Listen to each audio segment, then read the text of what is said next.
It's Gary Hudson at Folkestone Guitars, and today I'm going to show you what we do with a neck that you get for your Strat or your Telecaster. You want to bolt it on, and the neck bolts haven't been done. There's no neck holes yet. This is a brand new neck here from Havoc. I just found out about these. Great neck. It comes with stainless steel frets. The frets are level. These necks are very reasonably priced, and it's called Havoc, H-A-V-O-K necks. I just found out about these, and of course the neck came as a good replacement neck. Typically comes with no neck holes drilled. By the way, this is a Japanese Stratocaster, so this is probably an early 90s, maybe mid 90s Strat. Great Strat, but the neck on this guitar was bowed up, and no matter how much you tighten the truss rod adjustment or got a back bow in it, it just would not straighten up. Anyway, I recommended a replacement neck, and the customer found this company. So the first thing that we do when we do a neck alignment, we want to make sure that the neck is perfectly aligned to the bridge and saddles and string path of the E strings, the first and sixth. And the way we do that, first of all, is to clamp the guitar neck to the body as such, and so that you can get the strings around the clamp. You can still work around the clamp that way. And it just sits right down on the clamp, nice and conveniently. And then we take a string. I've already done one shift on this, so I'm going to see if I need to do another, because this neck fits in here fairly loosely, which gives you some wiggle room. So that's a good thing to know right from the start, because certainly if you have a real tight pocket, you would have to do some sanding in there to get it to where it would shift for you in the and sizing it up for the alignment and the neck bolts. So I'm going to look now at the E string here, the path, as I just hold it through the nut. It came with a nice bone nut, by the way. Holding it in the slot and taking a look at it, looks to me like this is well, this is a pretty good string path there. Let's look at the E, the bottom E, and looking at that. And you know, you got to keep in mind when you do this that the wound strings, like this big one here, this E6, is it's actually got an inner plain string core. So as you're looking at this, you're thinking like the center of the string is about where the center of this plain string is, over here. So it looks fairly lined up now. So now that I've done the alignment for the string, that's very important. If this thing is just a hair off, I mean, if you just barely shift it, it can throw your string path off. So you want to make sure you get that right from the get-go. Now, Stratocaster standard screws, or wood screws in Stratocasters, are take a 9/64 hole. These are slightly oversized, which is the other size you find with these, which is a 5/32. So a little starter point in there, like that. It's a little starter point, and that's really all you want to do. You don't want to do them all yet. For one thing, this clamp is kind of blocking access to the others, but as long as I've got these two right, I'll go ahead and drill those, put them on the neck, and we'll bolt the neck up with these two, and then we'll do we'll pilot the holes for the other two places with these in place. That's normally the way I do it. So now we're going to do these two neck holes that I've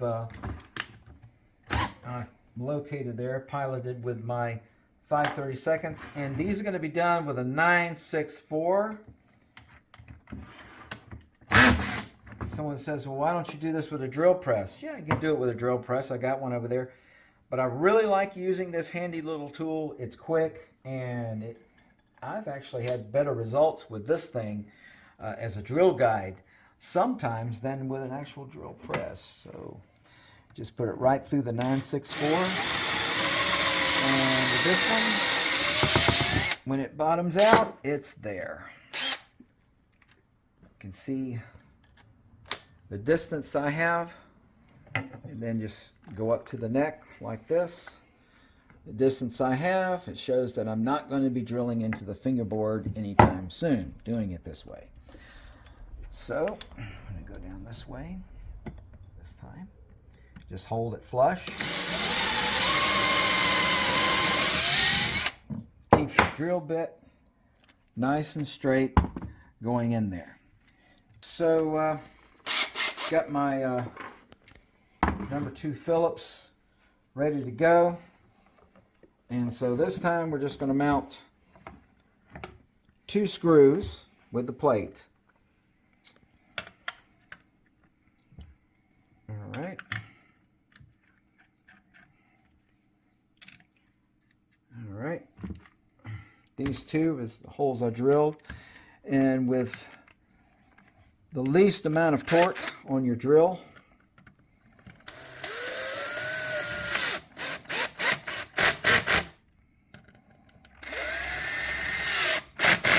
about like that, and then increase the torque a little bit. Get this one in there all the way. All right, now, neck is bolted up the way you want it. Double check your string alignment. Looking good there. Looking good there. String will stop moving. I can see it better. There we go. Just like that. Just like, actually that's saddle. Yeah, there we go. There we go. So that's the 6th, and this is the 1st. And we're good. Okay. All right. So now what we want to do is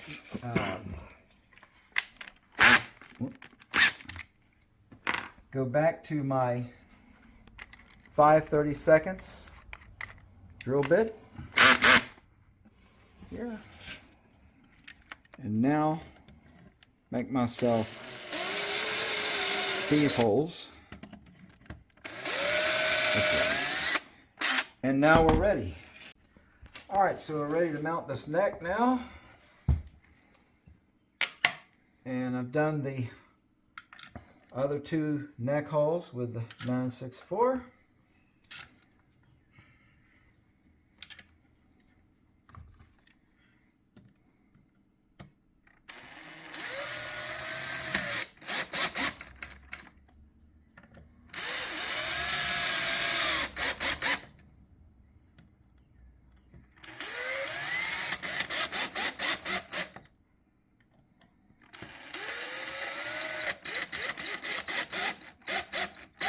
Okay, I never torque these in with a drill. I like to finalize my neck bolts with a handheld Phillips. Best thing to do it with. And my favorite screwdriver, because I love these handles and I like the quality, I've never had one fail me, is a Tecton. Tecton. These are really good tools. You ought to get a set of Tectons. Not expensive either. Get them on Amazon. Make good Allen wrenches too. Alright, so I just get these, like the old motorcycle mechanic Chuck Taylor used to say, until they're a little snug. You just don't worry about torquing, just until they're a little snug. There you have it. The neck is now on and mounted. So the next thing I'm going to need to do is attach the tuners. We have the tuners from the old Japanese neck that are going on. They're going to fit, and everything looks like it's going to fit just fine.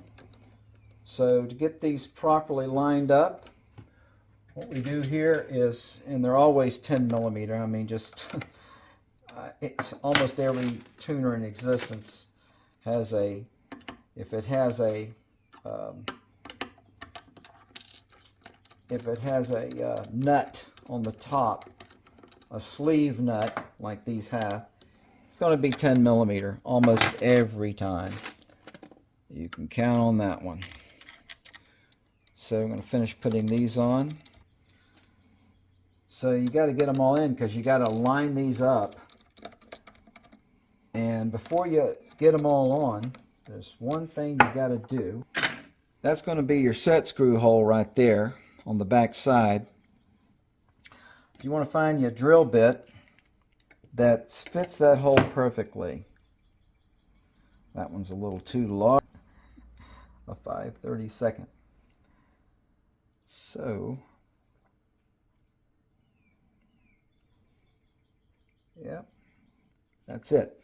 So we're going to make these holes after we get these tuners lined up. So first of all, get them all attached. Mainly just kind of do this by eye. Here, and there's one that needs to be a little bit tighter so that I don't accidentally move it too much. There we go. So I can look down on these and pretty much tell that they're aligned by eye. Simply just as a matter of getting your tuner knobs lined up vertically to you, and then looking down at those vertical tuning knobs, it's easier for me to see the genuine angle and distance that they're sitting that way. And looks now that we're just about ready here. You want to make sure you got them all just where they need to be, okay? So you just want to make a little starter mark like that, and that's the tip of the drill bit in the very center of the hole, you see. So you're not off that way. The very center of the drill bit is in the tip where the point is, and so you don't actually drill a hole, you just make a little mark with it that way, see. And what that helps you to do is get ready for the real deal. It's going to be a 1/16, and this bit is already taped off for this, and so I can actually just leave the tuner right there. I don't have to move it out of the way. It can stay right there on the guitar, and the tape is going to stop me, and that's going to be about roughly the same size as the screw, but of course it doesn't need to be that long because you still have the flange there to go through. So right in this, I can feel where that point is, see? I can feel where that little mark is with the tip of my drill bit, just like that. And then here.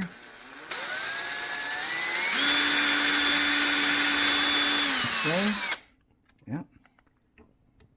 And this one.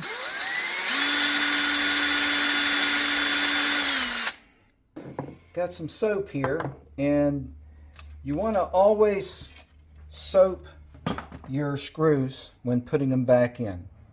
It's very important because, first of all, you don't really know how well they're made. They might break off very easily under just a little tension, and man, you break off a screw stud in this thing, you're up a creek. I mean, that's one of the hardest things to fix, is to get that broken off screw stud out of there, out of that wood. It's a mess. But they screw in so much easier, so much better if you just take a little bit of soap, just a regular bar soap, and just a little bit of soap here, right on the tip.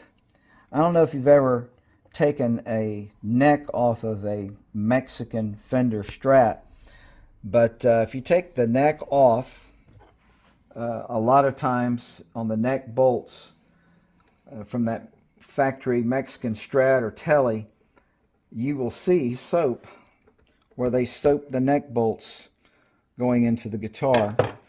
And that's just something it's just common there. I mean, you will find that, and so it's nothing that's going to hurt the wood of the neck or anything to use some soap there.